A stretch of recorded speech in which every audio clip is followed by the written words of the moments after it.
الجود فهذا الحش ولا يقبض۔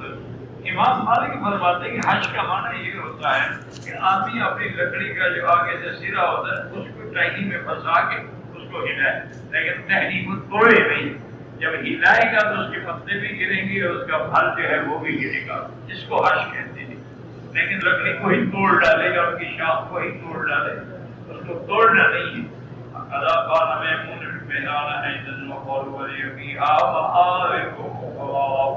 ایک تو یہ ہے کہ میں آسے کو پکڑ کے چلتا ہوں، دوسرا یہ ہے کہ اپنی بکریوں کے لیے پھلیاں اور پتے اتارتا ہوں، اور اس کے علاوہ بھی میں نے اس کے اندر کئی کام ہیں، کئی مسالے ہیں۔ اے مسالے اور منافع وحاجات ولا غیر ذلک وقد تقلب بعض ذکر الشیء من المعارف الذی ابہمت۔ بعض کے مفسر فرماتے ہیں کہ بعض لوگوں نے، حالانکہ آپ نے تو مبہم بتایا لیکن اور اس میں میرے حاجات ہیں، بس واضح نہیں کیا، لیکن بعض لوگوں نے بڑے اقوال لکھے ہیں۔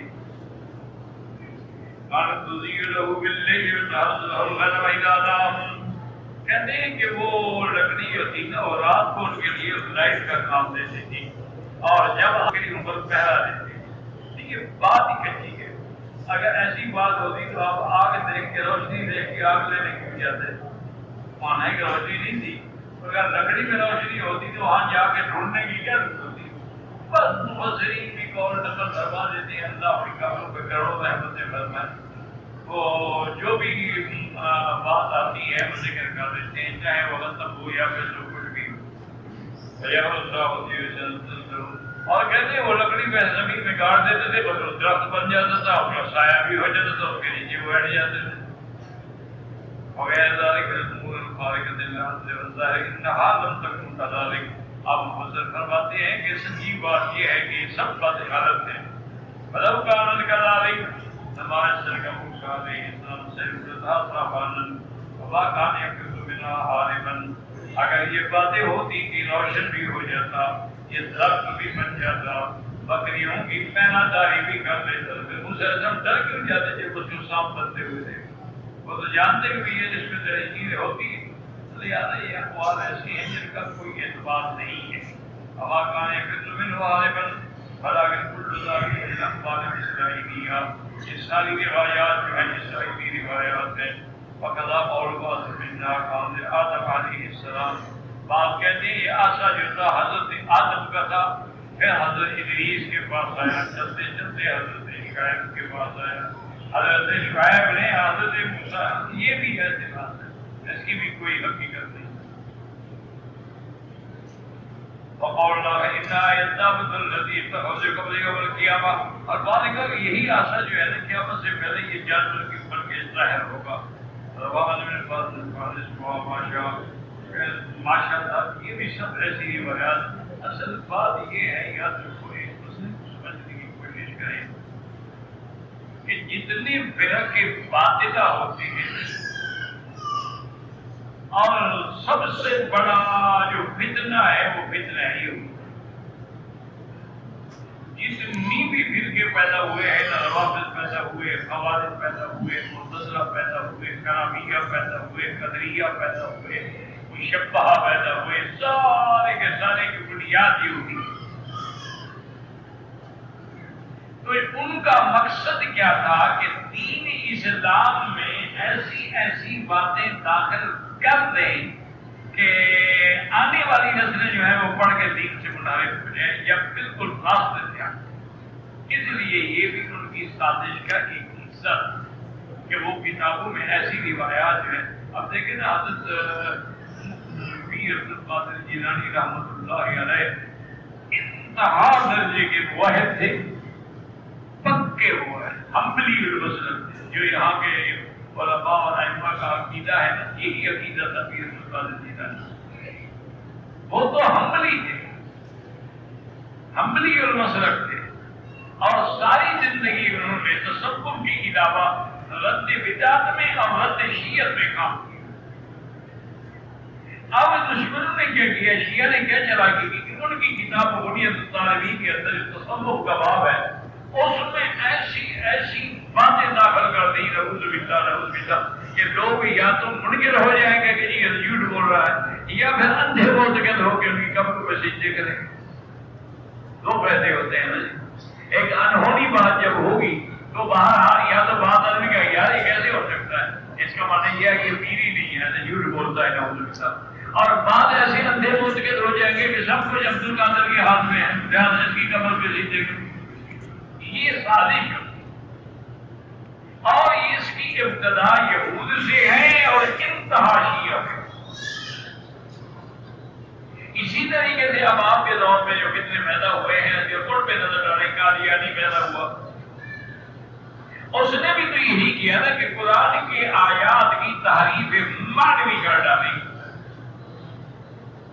اور نے کہا دیکھیں جی وَآمَيْنَاهُمَا بِالرَّبْوَةِ، قرآن میں جو ربوہ کا نام ہے نا وہ یہی ربوہ تو ہے جو ہمارا ہے. اسی لیے اس نے کہا بھی عیسیٰ علیہ السلام اتریں گے. انہوں نے کہا عیسیٰ علیہ السلام فوت ہو گئے، اتریں گے کیسے؟ زندہ ہوں گے تو اتریں گے نا. وہ تو فوت ہو گئے اور کشمیر میں ان کی قبر ہے. اب 1000 آدمی مجرد 10 تو مان لیں گے نا، 990 نہیں مانیں گے. 10 تو ہوں گے نا کمزور عقیدے ہوئے ہیں. کیا بتائیں سچی بات بھی ہو. اسی طرح انہوں نے اللہ کے قرآن میں تحریفات کی. انہوں نے کہا جی ٹھیک ہے خاتم النبیین تو ہم بھی مانتے ہیں حضرت کو کہ حضرت خاتم النبیین ہیں، لیکن خاتم کا معنی آخری نبی نہیں، خاتم کا معنی ہے مہر. حضور جس کو بھی مہر لگا دے وہ بھی نبی بن جاتا ہے. اور نے کہا جو حضور کی نبوت کو ختم مانتے ہیں تو استاد ہے اللہ کے نبی کے، نبی نبوت بند کر دی. ہم کہتے ہیں نبوت جاری ہے اور جس کو چاہے حضور نبی بنا دیں. تو ہم تو شان بھی رد کر رہے ہیں، گستاخی تو تم کر رہے ہیں.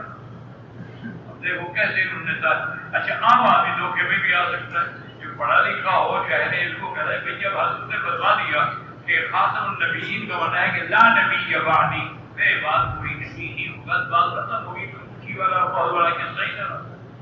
اور حضور نے یہ بھی فرما دیا کہ انا خاتم النبیین وانتم خاتم الامم، مجھ پہ اللہ نے نبوت ختم کر دی، تم پہ اللہ نے امت ختم کر دی.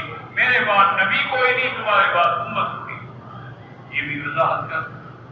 تو جب وضاحت ایک حدیث کی تفسیر حضور سے خود آ جائے تو پھر اس کے اندر ہیلے بہانے اور ڈرامے کھوئیاں باتیں کا کیا مانا ہے.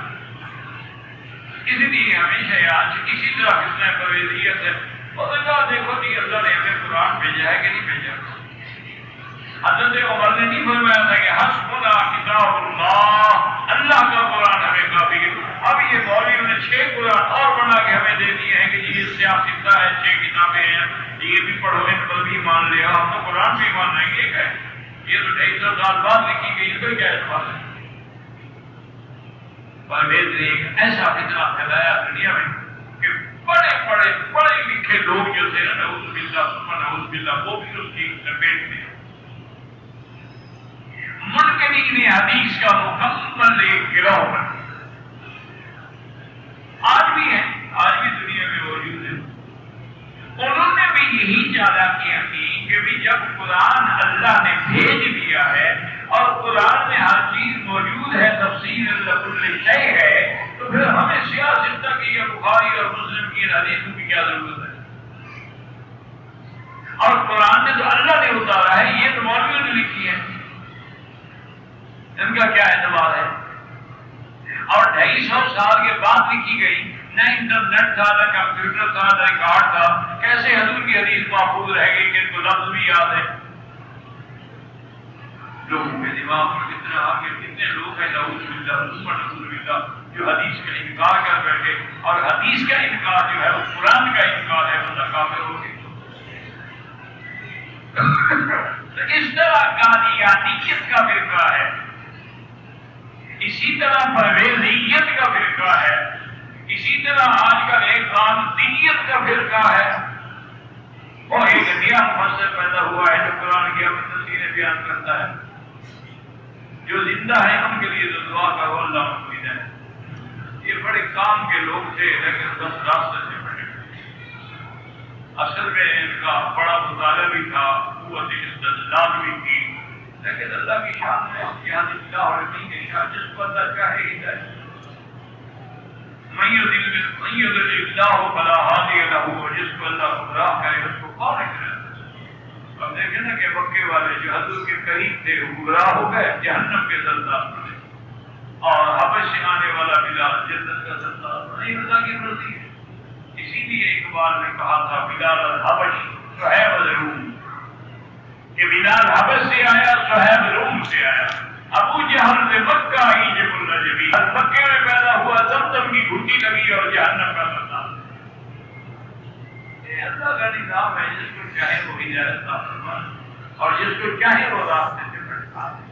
بہرحال جو لوگ زندہ ہیں، اچھا بڑے بڑے لوگ ویسے کہنا بھی یہی ہے، اس کو کہتے ہیں زلزلۃ الاقدام، پاؤں پھسل گیا، پاؤں کا پھسلنا گیا، بڑے سے بڑا پہلوان بھی ہونا اور نیچے کو پانی پڑا ہو پاؤں پھسل گیا، اس کی طاقت کوئی کام نہیں ہے۔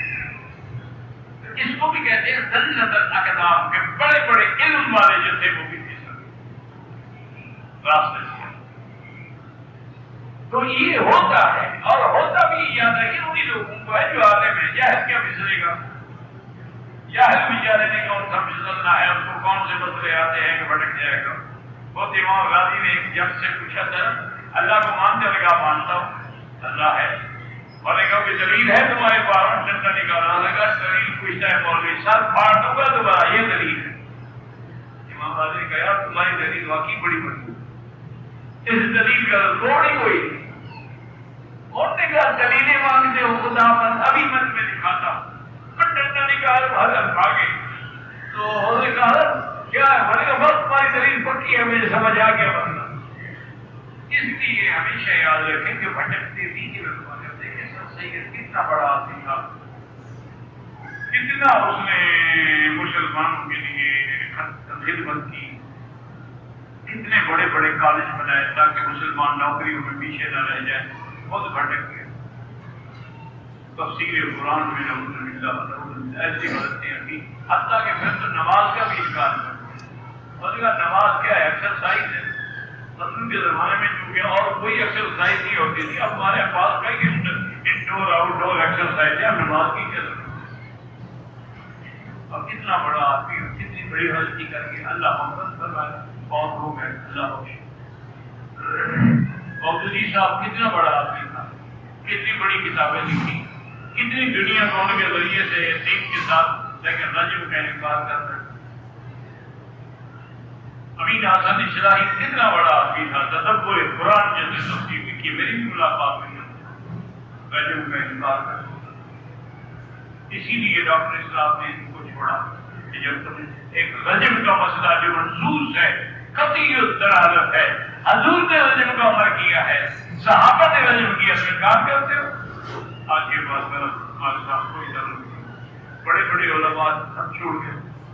تو یہ غلطیاں ہوتی ہیں، لیکن افسوس وہاں ہوتا ہے جب عمدن غلطی کی جائے یا کافروں کا ایجنٹ بن کے غلطی کی جائے، وہ ہے قابل افسوس۔ باقی انسان ہے، بھول جاتا ہے، بڑے بڑے علماء سے غلطیاں ہو جاتی، بڑے بڑے لوگوں سے غلطیاں ہو جاتی، روایات میں غلطیاں ہو جاتی، درایت میں غلطی ہو جاتی، سمجھنے میں غلطی ہو جاتی۔ اچھا بعض راوی ایسے اندر داخل ہو جاتے ہیں اندر سے شیعت اور ظاہر سنی پہ، انہوں نے اپنی باتیں ہمارے دماغ میں ڈال دی۔